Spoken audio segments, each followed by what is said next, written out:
Bismillahirrahmanirrahim. Assalamualaikum warahmatullahi wabarakatuh. Selamat pagi Bapak Ibu, kakak adik sekalian. Selamat datang di Rumah Sakit Ibu dan Anak. Hari ini sambil menunggu panggilan di poli yang dituju, saya dan bagian promosi kesehatan Rumah Sakit Ibu Anak sedikit akan berbagi tentang mungkin kehamilan, mungkin topiknya ibu hamil, tapi ini bisa dikonsumsi atau dipahami oleh semua ibu dan bapak bila mana satu saat pada keluarga atau kerabatnya mengalami sebuah kejadian yang disebut dengan kehamilan ektopik terganggu.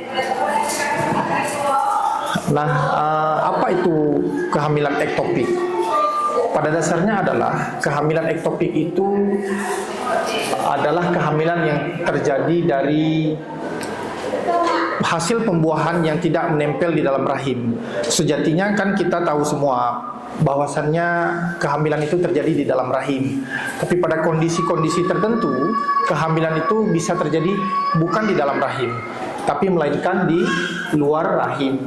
Ini bisa terjadi di area saluran tuba atau area mulut rahim, atau bagian ada kasus-kasus tertentu di dalam rongga di dalam perut, misalnya di usus, di omentum, itu bisa terjadi. Nah, ini ada beberapa penyebab kehamilan ektopik. Yang pertama adalah, mungkin saya bisa ulang di slide ini.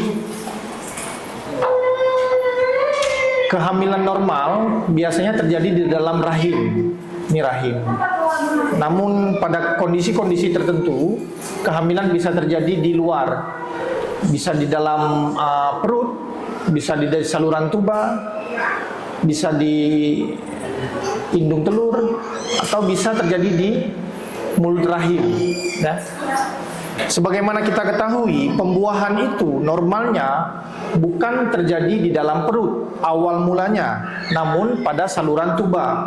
Makanya ibu-ibu pernah dengar mungkin ada sebuah metode kontrasepsi yang mengikat atau memotong saluran tuba sehingga kehamilan tidak terjadi.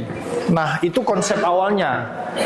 Konsep awal, sehingga apa yang kita tahu, kehamilan itu yang bermula di saluran tuba tidak dibawa ke dalam rahim, ya. Ini ada beberapa penyebab yang sering terjadi. Misalnya radang panggul. Nah, radang panggul pada ibu atau pada wanita itu biasanya dimulai dari kasus-kasus keputihan yang lama, atau wanita-wanita yang sering urut. Nah, ibu-ibu sering dengar itu mungkin ada turun perut, naikkan perut. Nah, itu mula yang sering dialami oleh ibu-ibu untuk terjadi radang panggul, ya. Lalu ada penyakit menular seksual, bekas luka operasi panggul sebelumnya, misalnya ibu-ibu ada pernah operasi tumor rahim atau tumor indung telur, itu bisa menyebabkan insiden dari kehamilan ektopik ini terjadi. Obat-obat kesuburan. Kenapa obat-obat kesuburan? Misalnya pil KB, misalnya KB suntik, ya, obat-obat itu mengganggu daripada saluran tuba, memiliki rambut-rambut. Rambut-rambut ini akan terganggu bila kita sering menggunakan obat-obat kesuburan atau pil-pil KB hormonal. Lalu yang terakhir adalah ini biasanya pada kasus-kasus bayi tabung, ya, fertilitas in vitro. Ini gejala yang sering, yang pasti adalah gejala yang pertama, nyeri perut. Jadi kalau ada kehamilan muda mengalami nyeri perut yang begitu besar, itu biasanya kita anjurkan untuk USG dan untuk memastikan apakah terjadi gangguan kehamilan ektopik atau tidak, ya. Lalu ada bercak darah, ada nyeri bahu, ada nyeri pada saat penekanan perut, dan ada pembesaran dari perut. Yaitu ini adalah tanda-tanda kehamilan, ya. Nah, resiko kehamilan ektopik meningkat pada pasien-pasien yang pernah tubektomi. Tubektomi itu adalah yang seperti saya jelaskan tadi, adalah sebuah metode mengikat rahim untuk mencegah kehamilan. Yang pada orang tertentu yang menginginkan metode kontrasepsi tanpa menggunakan alat dan tanpa hormon, biasanya kita menggunakan metode tubektomi. Terus ada riwayat ektopik pada keluarga atau riwayat ektopik sebelumnya, terus mengalami prosedur bayi tabung, ini mengkonsumsi pil progesteron itu pada ibu-ibu yang sering menggunakan KB pil, ya, KB pil, KB suntik. Ya. Jadi kalau ditanya, dok ada nggak risiko pada penggunaan pil KB? Ya, risikonya adalah salah satunya kehamilan ektopik, ya. Infeksi kontrasepsi, ya, kontrasepsi IUD. Apa itu IUD? Spiral. Biasanya ada pasien-pasien yang menggunakan kontrasepsi spiral. Salah satu risiko penggunaannya adalah IUD, ya. Lalu radang panggul yang seperti saya jelaskan tadi, dan infeksi lainnya. Ini perjalanannya, ya, perjalanannya atau patologinya. Jadi pada pasien yang hamil di luar kandungan, ada kasus di mana pembuahan itu terjadi di luar kandungan, sehingga hasil konsepsinya mati, lalu terjadi abortus ke dalam lumen tuba atau lumen saluran yang saya jelaskan tadi. Terjadi abortus di sini, kematian, terjadi abortus, lalu pecahnya hasil pembuahan tadi itu mengakibatkan perdarahan. Nah, perdarahan itulah yang mengakibatkan nyeri yang berat pada ibu, ya.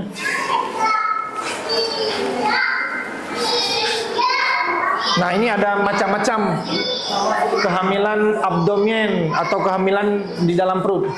Saya pernah mendapat sebuah kasus seorang ibu hamilnya normal, tapi bukan di dalam rahim, tapi di dalam perut. Jadi bayinya itu berada di samping usus, di samping organ-organ yang ada di dalam perut. Nah, bertahan sampai 7 bulan. Nah, ini bertahan sampai 7 bulan. Jadi kehamilan di luar kandungan itu ada kondisi dia itu nggak langsung terhenti kehamilannya. Ada yang berhasil sampai dengan 7 bulan. Lalu kehamilan servikal ini adalah kehamilan yang di luar mulut rahim. Kalau kehamilan ovarial, kehamilan yang terjadi di saluran telur atau ini, ya. Ini indung telur ini sudah dihinggapi dari janin atau hasil pembuahan. Maka disebut dengan kehamilan ovarial, ya. Ini gambaran klinis atau yang sering terjadi pada pasien. Biasanya pasiennya ya tanda hamil seperti amenorrhea. Amenorrhea itu kan ada tidak menstruasi, ya, tidak menstruasi sesuai dengan jadwal yang seharusnya. Lalu ada nyeri perut, ada perdarahan. Ini untuk mendiagnosis kehamilan ektopik itu sendiri, kita setelah menanyakan kepada pasien mengalami hal-hal seperti tidak mens, nyeri perut, ya, lalu kehamilannya bisa sampai 6 sampai 10 minggu. Nah, itu bisa kita diagnosis. Nah, diagnosisnya itu ini. Yang pertama kita lakukan USG. USG kita lakukan melalui perut. Biasanya kita tidak menemukan kondisi kantong hamil yang ada di dalam rahim. Jadi sering tuh pasien-pasien datang mengaku hamil, tes pack di rumah positif. Ketika datang ke dokter, tiba-tiba tidak ada kantong di dalam rahim. Sementara kehamilannya itu sudah 6 atau sampai 10 minggu atau sekitaran 2 bulan. Nah, ketika kita diagnosis 2 bulan tidak ada kantong, ya kita harus curiga kemana? Ke kehamilan ektopik, ya. Kalau kuldosintesis ini cara pemeriksaan, laparoskopi ini juga adalah diagnosis dan pemeriksaan ini mungkin pemeriksaan lanjutan. Nah, ultrasound paling efisien mendeteksi diagnosis mencapai 100% pada kehamilan di atas 5 minggu. Ada pasien datang mengaku hamil, telat haid baru 1 minggu, tapi dia test pack-nya positif. Datang ke dokter, nggak ketemu kantong kehamilan. Nah, pada kondisi seperti itu jangan susah.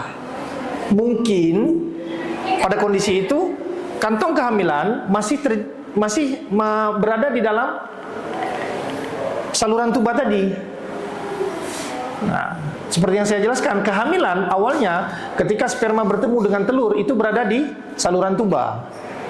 Jadi pada kondisi tertentu terlalu terlalu cepat. Kadang-kadang kan ada wanita yang sudah keguguran 3 kali mengharapkan hamil, itu telat haid 3 hari udah test pack.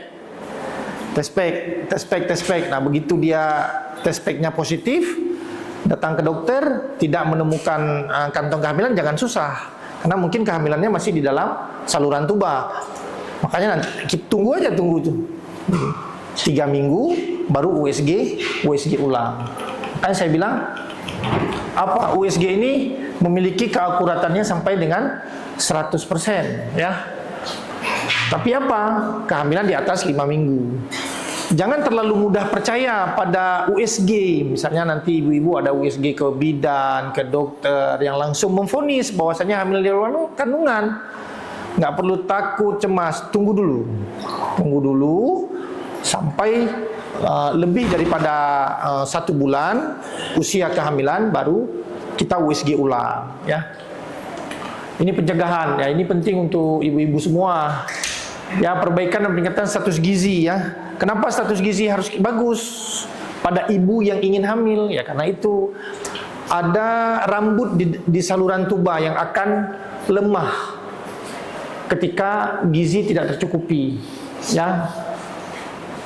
Kita kurangi infeksi, kurangi radang panggul. Saya boleh bilang jangan lagi urut-urut naik perut itu, karena perut kita itu tetap di bawah.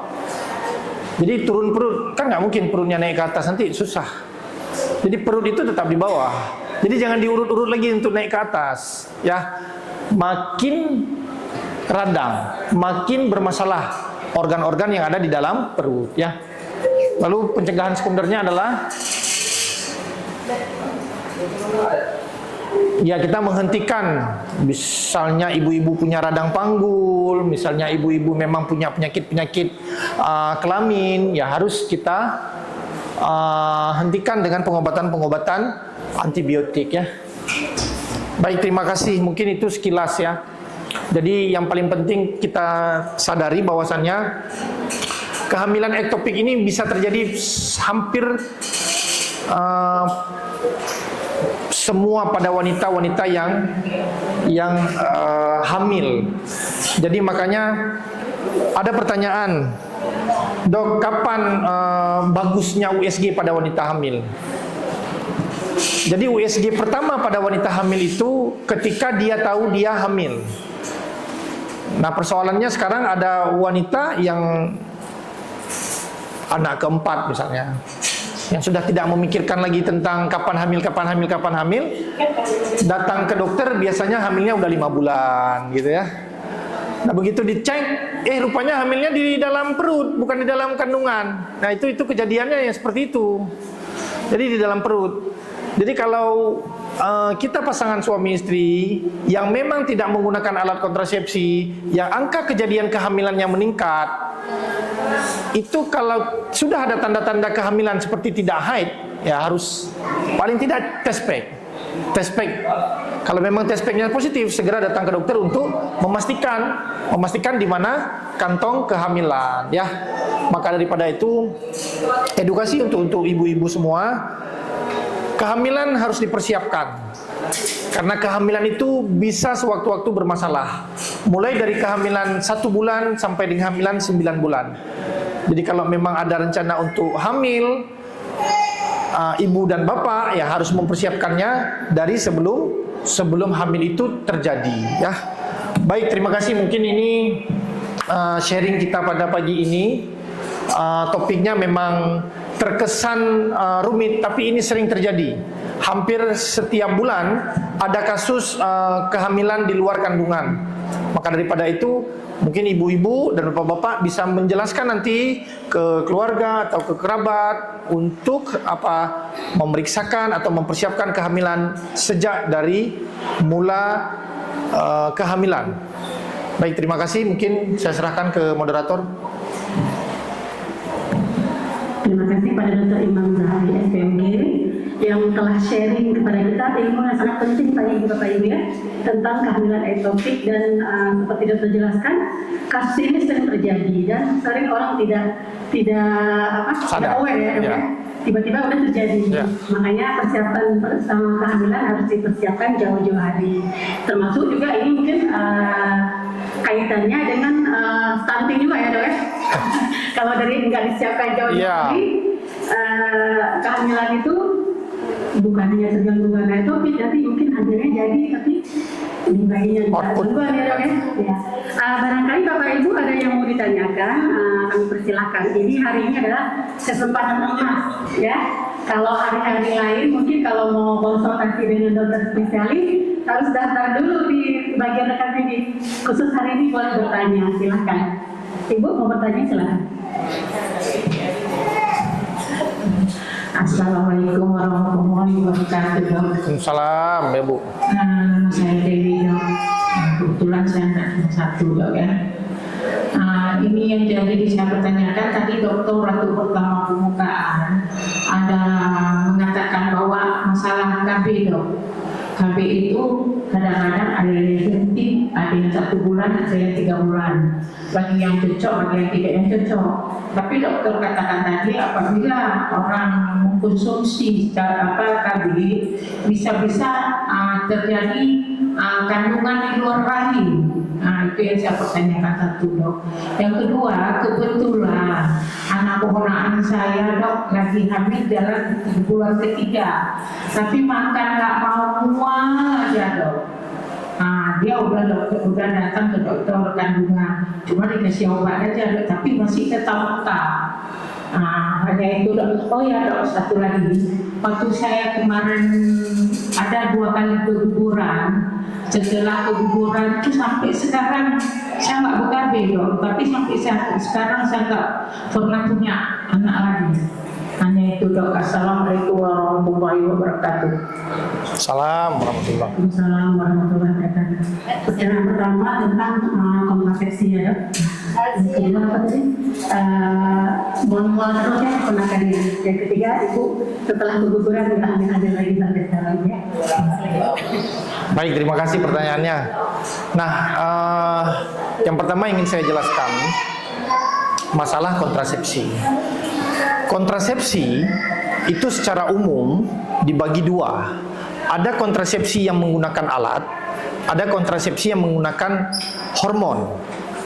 Ya, yang menggunakan alat, contohnya spiral, contohnya kondom. Itu kan alat kontrasepsi. Nah, ada juga yang menggunakan hormon.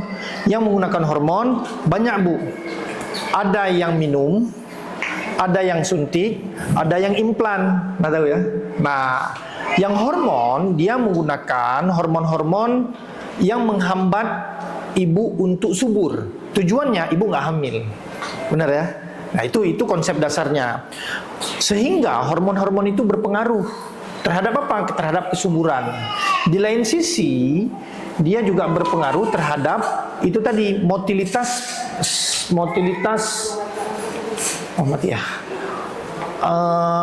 motilitas rambut-rambut yang ada di saluran tuba, Ibu. Jadi di dalam tuba ini saluran tuba ya. Ini saluran tuba kanan, saluran tuba kiri. Nah, di dalam saluran tuba ini ada rambut-rambut. Rambut-rambut itu bisa terjadi kerusakan. Kenapa? Karena penggunaan KB hormonal tadi. Memang insidensinya nggak terlalu tinggi, tapi sekitaran 2-5%, Bu. Nah, jadi orang-orang yang menggunakan KB hormon ini siap-siap saluran tuba ini rusak rambutnya, sehingga ketika terjadi kehamilan,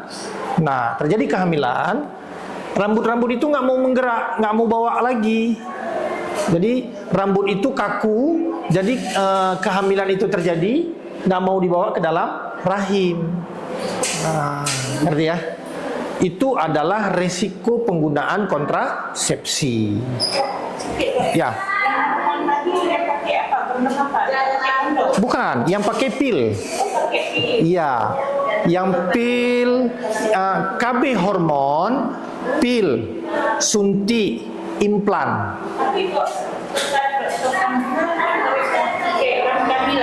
Ya.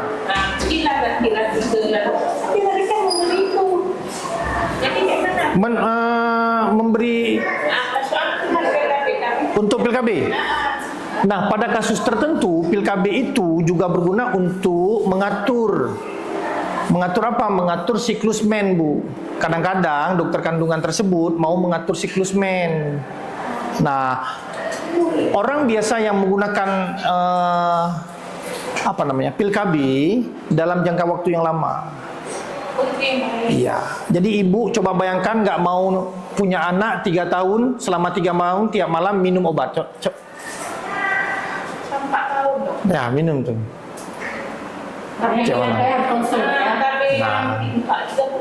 Nah, itu lagi yang 3 bulan, suntik terus 3 bulan. Pokoknya kita 3 bulan sekali suntik. Ya kan? Olahraga kurang, kemana obat tuh? Ngerti ya? Nah, itu adalah efek samping. Tapi ada orang menggunakan itu aman-aman aja. Nama juga efek samping. Nggak semua orang mengalami, ya. Makanya 2-5% yang mengkonsumsi atau menggunakan itu mengalami, ya. Nggak semua. Tapi itu adalah resikonya. Nah, jadi kalau ibu tanya, Dok, KB apa yang paling aman? Kan gitu? Nggak ada, Bu. Semua KB punya efek samping. KB yang paling aman tuh ikat, Bu. Ada efek samping, Dok? Ada, Bu. Nggak bisa buka lagi. Iya. Oke ya, itu yang pertama ya, udah terjawab ya. Yang kedua, mengenai mual. Nah, ini menarik. Ini mungkin ibu-ibu yang pernah hamil semua mual. Saya bilang, dengar, semakin mual ibu hamil, semakin bagus untuk kehamilannya. Ya, kenapa begitu, Dok? Karena kehamilan yang bagus menghasilkan hormon. Hormon itu memiliki efek pusing kepala. Saluran pencernaan gak bagus, susah buang air besar, mual, sembelit dia, ya. Itu adalah efek hamil. Jadi kalau hamilnya bagus, hormonnya tinggi. Kalau hormonnya tinggi, efeknya besar. Paham tuh? Ada orang datang hamil 2 bulan. Dok, katanya, saya dari awal hamil gak pernah mual, saya gak pernah muntah, tapi saya hari ini keluar flek. Ya kan? Keluar flek. Nah, itu tandanya hamilnya tidak bagus. Dia mau flek, dia mau gugur. Jadi orang keguguran, orang flek, itu nggak bagus hamilnya. Sehingga tidak menghasilkan hormon yang tinggi. Ya, jadi kalau dulu zaman belum ada dokter kandungan, dulu kali orang habis menikah mual dibilang hamil, betul? Udah hamil nih. Iya. Iya. Tidak pernah mual, tidak pernah cuma ada 2 flek, sekali 2 kali. Iya. Iya, itu dia, ya. Jadi pada ibu hamil, pada ibu semua yang ingin hamil, jangan takut mual. Mual pada ibu hamil bagus. nggak tahan dok, mual kali dok. Sabar. Ngerti ya? Karena obatnya di buku nih Bu, di buku kedokteran, di buku semuanya itu dibilang 70% obat ibu hamil mual itu adalah psikologis. Apa psikologis tuh? Sabar, ikhlas, psikologis tuh. Bukan pergi ke apotek ini, pindah ke dokter ini, pindah lagi ke bidan ini, pindah lagi ke dokter ini. Udah 100 dokter kan? Gak ada sembuh-sembuh. Dokter yang ke 101 sembuh. Udah sembuh saya sama dokter. Padahal dia tuh udah melewati masa hormonal tadi ya. Mual itu kita kan kalau biasa kita kita coba tuh kan. Iya. Nanti situasi mualnya apa untuk apa tuh obat yang dikasih itu? Nah, begini Bu. Jadi mual itu kan ada yang mengganggu, ada yang tidak. Ada ibu hamil mual nggak tahan. Wah, terlalu sehingga lemas. Nah, itu dikasih obat. Dikasih obat tujuannya apa? Untuk bukan menghilangkan mual, tapi menurunkan mual. Hilang enggak? Selama hamil itu masih ada enggak?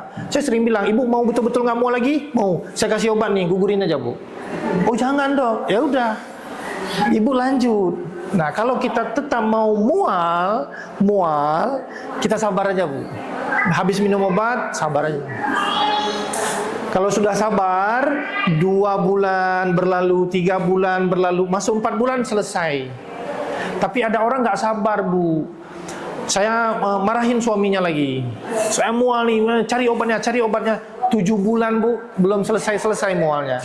Ada sampai melahirkan dok. Iya, minum terus ya obat, minum terus ya. Jadi dia kalau nggak ada obat, nggak enak badannya, enak hatinya. Ya, makanya kalau saya datang pasien dengan mual, saya edukasi. Bahwasanya bukan obat yang menyembuhkan. Sabar, berjalan waktu 4 bulan hilang. Ya, yang terakhir masalah. Habis keguguran nggak hamil. Nah, habis keguguran nggak hamil lagi. Dok, saya untuk keguguran nih, udah 2 kali kuret nggak hamil. Oh nggak dikuret ya? Oh ya, oke. Ada yang bilang juga kuret. Apa gara-gara kuret gitu? Nggak hamil-hamil. Nah, ini nggak kuret nggak hamil-hamil. Nah, kenapa dong nggak hamil lagi? Hamil Bu, bukan hanya gara-gara rahim. Hamil Bu, bukan gara-gara perempuan saja. Ngerti ya? Jadi kalau kita bicara hamil, kita bicara juga dong lakinya. Kita bicara juga spermanya bagaimana. Kita bicara juga nanti telurnya bagaimana. Jadi kalau ibu nggak hamil, dugaan-dugaannya kan banyak. Mungkin aja suaminya yang sudah nggak bagus lagi. Mungkin ibu sudah